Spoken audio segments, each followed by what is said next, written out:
ਮੈਂ ਨਾ ਇਦਾਂ ਦਾ ਤੁਹਾਡੇ ਕੋਲੋਂ ਐਕਸਪੈਕਟ ਨਹੀਂ ਕੀਤਾ ਸੀਗਾ ਕਿ ਮੈਨੂੰ ਮੇਰੇ ਨਾਲ ਤੁਸੀਂ ਇਦਾਂ ਕਰੋਗੇ।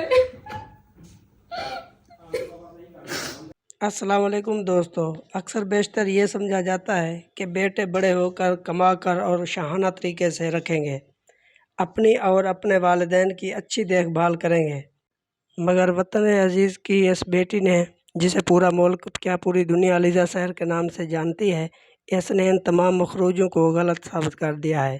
अलीज़ा शहर का ताल्लुक़ पंजाब के किस शहर से है और अलीज़ा शहर ने 2000 से 2 करोड़ का सफ़र कैसे तय किया, ये आप जान सकेंगे इस वीडियो में।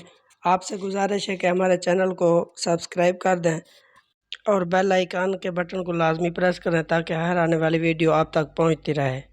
जी दोस्तों, हम बात कर रहे थे अलीज़ा शहर के बारे में, जो मशहूर टिक टॉकर और यूट्यूबर हैं जिनके फॉलोअर मिलियन में हैं। दोस्तों, अलीज़ा शहर पर एक वक्त ऐसा भी था, इनके घर में एक सिर्फ मोबाइल फ़ोन था, वो भी इनके भाई के पास होता था, जिनकी हालत बहुत नाजुक हुआ करती थी। इनको यूट्यूब पर, जो अब सारा ज़माना जानता है, पूरा मुल्क जानता है, इनको कोई भी नहीं जानता था। इनको भी पता नहीं था कि यूट्यूब क्या होती है, लेकिन आज अलीज़ा शहर का नाम बड़े यूट्यूबरों में आता है। अलीज़ा शहर बुनियादी तौर पर अपने वीडियो को खेतों में काम करते हुए और ट्रैक्टर चलाते हुए और बीज बोते हुए इस तरह की वीडियो उन्होंने अपनी वायरल की हैं। अलीज़ा शहर विलेज लाइफ स्टाइल पर वीडियो बनाती हैं और वीडियो बनाकर अपने चैनल पर अलीज़ा शहर व्लॉग पर अपलोड कर देती हैं।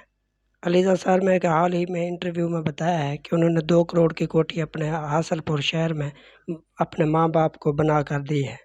जो काम उनके भाई ना कर सके, एक बहन ने वो काम करके दिखाया है। अलीज़ा शहर एक होनहार और बहादुर लड़की हैं, लेकिन उसके इस वीडियो ने उनको बहुत ही दुख पहुंचाया है, और वो दुख हमें भी बहुत पहुंचा है कि किसी की इज़्ज़त को उछालना अच्छा नहीं है। उन्होंने अपनी वायरल वीडियो के बारे में खुद क्या कहा, आप खुद सुन लीजिए।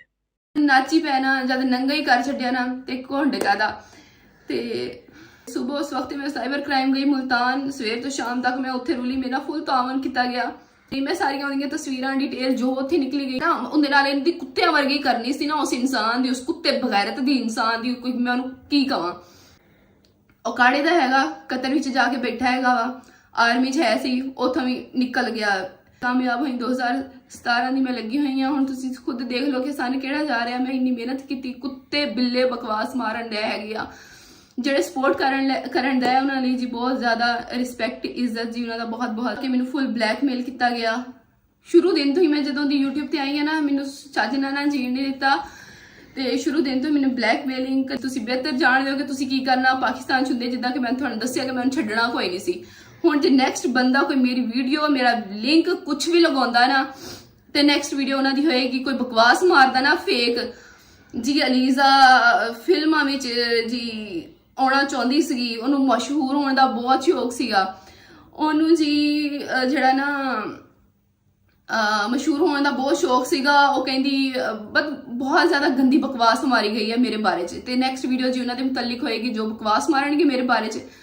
ਬਾਕੀ ਜੀ ਮੈਂ ਬਹੁਤ ਜ਼ਿਆਦਾ ਸਬਰ ਕੀਤਾ, ਲੇਕਿਨ ਇਹ ਦੁਨੀਆ ਨਾਲ ਸਬਰ ਕਰਨ ਵਾਲਿਆਂ ਨੂੰ ਨਾ ਜੀਣ ਨਹੀਂ ਦਿੰਦੀ ਹੈਗੀ। ਮੈਂ ਨਾ ਇਦਾਂ ਦਾ ਤੁਹਾਡੇ ਕੋਲੋਂ ਐਕਸਪੈਕਟ ਨਹੀਂ ਕੀਤਾ ਸੀਗਾ ਕਿ ਮੈਨੂੰ ਮੇਰੇ ਨਾਲ ਤੁਸੀਂ ਇਦਾਂ ਕਰੋਗੇ।